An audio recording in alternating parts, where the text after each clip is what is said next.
Hello there. If you are someone who struggles with anxious thoughts or overthinking, keep on listening. So I started a 7-day anxiety detox on my Bible app, and so it's a devotional. I wanted to kind of explain what I've learned. It is only day 3 out of 7, but already I feel so enlightened, and I just kind of want to share the things that have been talked about. Okay, so on day 1, the devotional talks about how we cannot be double-minded, and what that means is we cannot have the spirit of fear and anxiety exist in our mind at the same time as we have the spirit of faith in our mind. So if our head is filled with all of these anxious thoughts and worry, obviously you can't have a mind full of faith at the same time. And that's where a choice comes into play. And the choice is which one you will decide to activate on each day. So are you going to activate your mind full of anxiety and worry, or are you going to activate a mind full of faith and trust in God? And having faith means that you are fully trusting God, and that doesn't necessarily mean that things will work out exactly how you want them to.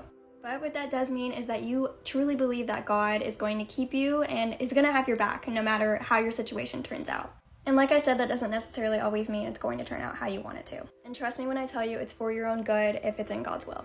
So, with that all being said, we are called to lay down all of our worries, all of our anxiety over to God and press fully in faith towards Him. So imagine how much better off you would be if all of that time you spent worrying about the future, about tomorrow, all of that time, what if it was spent trusting God's plan and seeking His kingdom, knowing that no matter what, God is gonna have your back. I think that would save you and me both a lot of heartache and simply just unnecessary worry. I'm going to read you Matthew chapter 6, verse 33. It says, "But seek first His kingdom and His righteousness, and all of these things will be given to you as well. Therefore, do not worry about tomorrow, for tomorrow will worry about itself. Each day has enough trouble of its own." And where it says these things, He's talking about worrying about what we'll eat, what we'll drink, what we'll wear, all that. So basically what God is saying is if you are fully trusting in Him and you are seeking His kingdom, He is going to provide for you, and you are going to be okay. I want you to pause right here and read this. I think it's a really good message that a lot of people probably need to hear. Another thing that was actually really hard for me to hear, anxiety does not come from God. I think we all know that. It comes from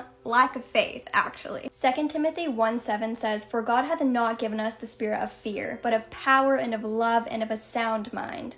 Yeah, those anxious thoughts, nothing to do with God, has to do with us and the devil. So guys, we have to start letting the spirit of faith drive us in our everyday lives, not the spirit of anxiety, fear, worry. God is on your side. Remember that. He is on your side. Press into Him fully. Trust in Him. You got this. I love you so much.